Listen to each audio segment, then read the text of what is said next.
Mancano 3 giorni alla marcia organizzata dal cartello sociale formato dai sindacati CGIL, CISL, UIL e dall'Ufficio Pastorale del Lavoro.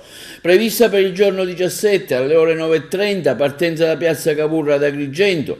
Tante le adesioni che sono state ricevute, tanti rappresentanti dei comuni, del mondo del lavoro, delle associazioni di tutta la provincia che verranno a manifestare per i diritti alla salute, che è di tutti e non per pochi, per coloro che possono spendere centinaia di euro per farlo. Diciamo, a partecipare, a venire, perché è importante. Ecco, quanto è importante partecipare a un evento del genere. È fondamentale perché il problema della sanità, della mala sanità, come qualunque altro problema sociale, riguarda tutti i cittadini. Ma in questo caso dobbiamo far sentire la voce di tutti. Dicevo in parrocchia, facendo un appello tra i tanti, che se anche ci fossero persone ammalate con difficoltà a partecipare, saremmo disposti anche ad andarla a prendere, perché sarebbero i testimoni migliori per protestare contro la situazione attuale delle nostre realtà precarie, soprattutto nel numero degli operatori, precari a volte anche nei reparti che non hanno sufficiente strutture per poter assistere al meglio il cittadino, e direi anche precari in qualità di serenità da parte di medici, infermieri ed operatori, perché più stressati sono, più ne risente la qualità del loro servizio e quindi da parte del cittadino.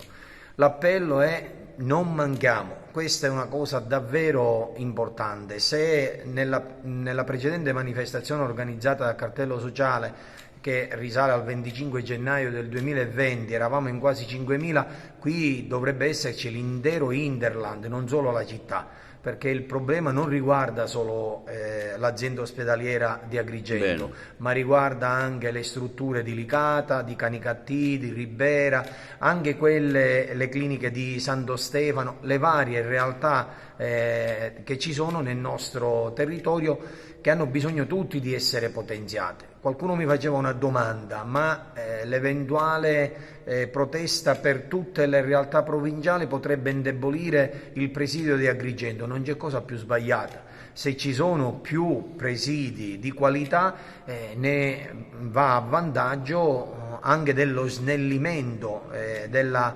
portata di ciascun presidio. Se oggi ad Agrigento c'è un'utenza di 300.000 persone che vengono a servirsi del nostro pronto soccorso, facendo funzionare bene tutti gli altri, naturalmente ci sono molto meno persone e file meno lunghe e durata meno lunghe, nell'attesa di ricevere una prestazione che a volte potrebbe anche salvare la vita.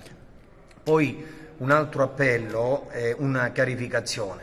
Qualcuno mi ha chiesto: ma voi siete contro qualcuno?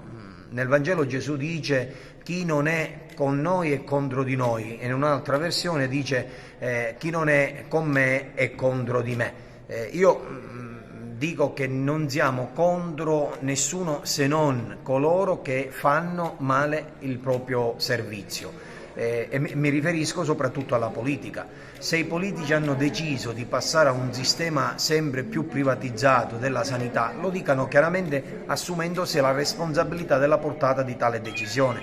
Ma non è possibile che il cittadino, di fronte a una paventata realtà di sanità pubblica, debba attendere mesi e mesi per fare degli esami fondamentali per salvarsi la vita, oppure deve andare a pagare dei ticket molto salati da parte di gente che questi ticket non li può pagare. Quindi la riduzione dei finanziamenti nell'ambito della sanità a livello nazionale e anche a livello regionale porta semplicemente a peggiorare i servizi. Che poi ci siano dei servizi anche accanto a quella pubblica che siano privati, e chi può scegliere eventualmente può fare questo tipo di opzione in più, è un altro discorso. Ma alla gente, al cittadino comune, soprattutto a chi è in difficoltà, va data la possibilità di avere un servizio sanitario pubblico di alta qualità e con tempi celerissimi.